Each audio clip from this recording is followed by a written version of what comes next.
Welcome back to Fantasy Football Today. There you see it. It's now time for Heath Cummings' Believe It or Not. I'll give you a statement, and then he'll tell you if you should buy it or not. He'll help you with some of your long-term decisions, some of your Week 10 decisions, and take a look back also at what's happened in Week number 9. So let's start with the first statement here.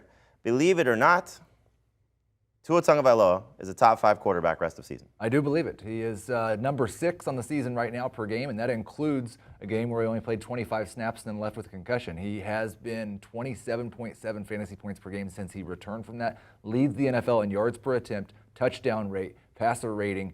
He has actually increased his intended air yards per attempt by 2 yards this season, and his completion percentage went up. It turns out Tyreek Hill helps. All right, so Adam, let's talk this through. You got Josh Allen ahead of Tua, Mahomes ahead of Tua. I can't say Hurts, I guess, ahead of Tua. Yeah, I think those are the top 3. And Lamar? Then Lamar Jackson versus Tua is very close. I'll tell you what, I'm going to take Tua in 6-point per passing touchdown leagues. I'm going to take Lamar in 4 points. So I don't believe it. He's a top 4 quarterback. All right, so there you have it. Same thing I asked you about Justin Fields earlier in the show. Is it a good time to sell high on Tua if he's not, if he's in the, let's say you have him in Brady, or you have him in Burrow, or you have, somebody, I guess somebody that doesn't have a bye, but right. Would you be selling him where these other guys are not necessarily playing at their best because you can get max value for it? I think the gap between what type 5 quarterbacks have been this year and what everybody else has been, I mean, it's like 25 fantasy points per game to 21 fantasy points per game. You're getting 4-point edge there. If I don't have one of those other top 5 quarterbacks, I'm not selling. All right, so don't sell Tua, according to Heath, but certainly enjoy the value for the remainder of the season if he could keep this up. 2 of the best receivers in fantasy and in the NFL, so he's taking advantage of those guys and their production. Next topic we have here is, believe it or not, Adam Thielen is droppable. Believe it or not, Adam Azer wrote some of the Believe It or Not this week, and I appreciate that. And this was one of them. He said it in the last segment. I don't believe it at all. He's basically averaging 3 fewer yards per game than he did last year. He's at 4.8 catches per game. He was at 5.2 last year. He's at 10 PPR fantasy points per game without any touchdowns at all. The touchdowns are the problem. He's scored 2 on 57 targets. He had scored a touchdown every 10 targets for the last 4 years.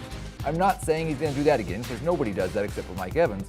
But he's not going to keep scoring at this rate either. He is a good borderline number 2 wide receiver who's had a couple of bad weeks in a row. All right, Adam, you said you'd be dropping him in a 2-receiver league, but what about a 3-receiver league? Would you be dropping him then? And we have to factor in that, yes, while he accomplished some of those things last year, they just made the deal to get T.J. Hockenson, who's a much bigger upgrade on what they had at the tight end position. 100%. And the touchdown thing is interesting because Cousins is just not throwing nearly as many touchdowns as he usually does. And you'd think that would come back, but Cousins is also not throwing the ball downfield nearly as much as he does. So that probably hurts his touchdown rate. Look, Thielen, you could say all these things that he's doing what he did last year, but the only thing he did well last year was catch touchdowns. We knew if he stopped catching touchdowns, then he wouldn't be a good fantasy player. So in a 3-receiver league, no, he is not droppable, but he is on pace for 888 yards in 17 games. That is bad. He's 32 years old. He is wide receiver 44 per game in non-PPR, wide receiver 39 per game in full PPR. So that just tells you right there, he's not droppable in a 3-receiver league. He's wide receiver 39 per game in full PPR. My argument is just in a 2-receiver league, he is definitely droppable because if he doesn't score touchdowns, he's just not doing much anymore, and Hockenson is going to hurt him. I feel pretty confident in that. All right, so Adam says drop him. Heath says don't believe it. Let's see what the audience says with the Twitter poll. And they believe it. They say he is droppable. So there you go. Adam wins. Picking him up. Adam wins. You'd be picking him up. I said this on the show last night, that if you saw Adam Thielen on your waiver wire, you'd probably pick him up over the likes of, Terrace Marshall and whatever's going to happen with Josh Palmer once we get, the guys back for the Chargers. And so some of those receivers that have either been helping you now or may have the chance to, disappoint you down the road. So we'll see what happens if people are actually dropping Adam Thielen.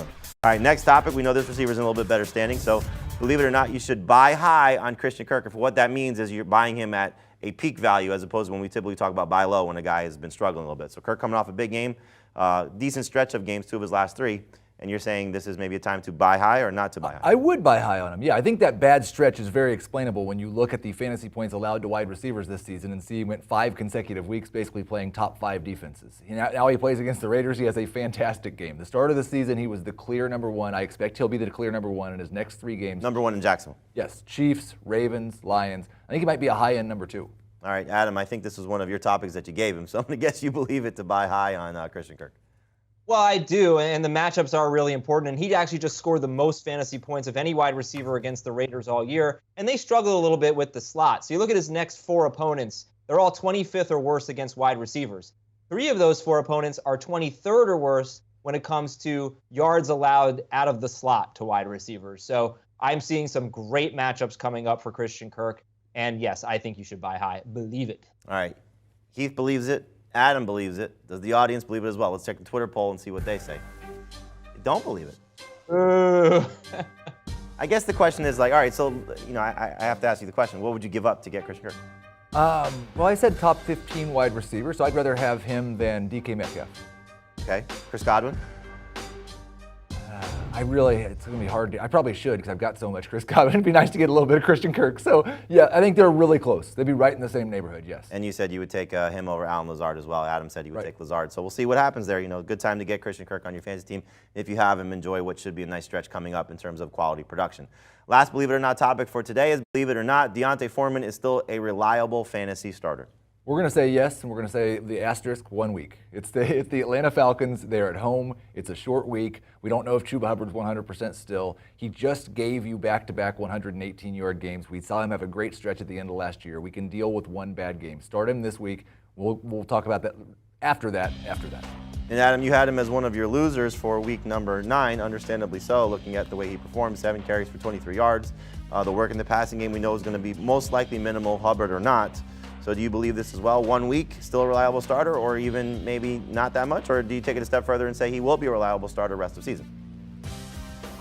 I mean, I'd like to play it on a week-to-week basis. I think I basically agree with everything Heath said. He's a loser just because you just have to look at any running back who doesn't have a big passing game role on a bad team as a liability. Things could go south. Not 35-0 at halftime south like it was in this game. But yeah, he's got bad game script potential, more so than most running backs. So I wouldn't call him a must start, but I do think let's give him another week, see what happens. And if they can just, be more competitive, which they should be able to do against the Falcons, you can get a much better game from Foreman and we can reassess. All right, so hopefully the short week and maybe the lack of Chuba Hubbard helps D'Onta Foreman. Let's see what the audience thinks.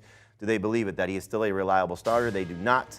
But again, maybe not looking at the schedule, knowing that it is the Falcons again on Thursday night. He just did have the 130 yards and 3 touchdowns. 118 yards and 3 touchdowns against the Falcons in week number 8.